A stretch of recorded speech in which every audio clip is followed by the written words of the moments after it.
Hey guys, I'm Kyle, and in today's video I'm going to show you how to get Microsoft Authenticator 6-digit code.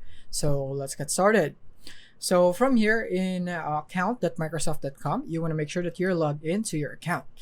And from here, what you want to do is you want to go into the security. So you want to click here on security.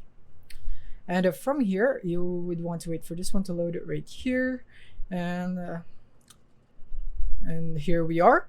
We are now in the security, and from here what you want to do is you want to go click on manage how I sign in right here. So you want to click on that, and from here you want to click on add a new way to sign in or verify if you don't have set up your Microsoft Authenticator on this account yet. But in my case, I have already set it up, so I'm just gonna click on this one.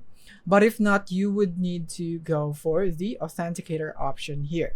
So you want to click on add a new way and click on use an app right here, and from here you can go set up a different Authenticator app if you have already installed your Microsoft Authenticator in your phone. So all that's left is basically just to open your phone from here. So once you are now in your phone and you have your Microsoft Authenticator app opened, what you want to do from here is tap on the plus button on the top right of your screen. And from here, you want to tap on the kind of account that you will be adding.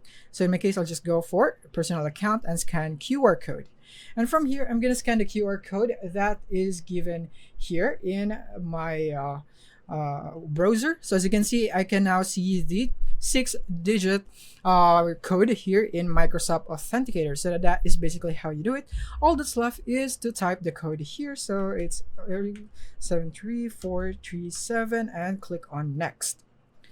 And then after that, we will now succeed in setting up our Microsoft Authenticator account, and it has now been added into the Microsoft Authenticator. So that is basically how you do it. I hope this video helped you out. Thank you for watching.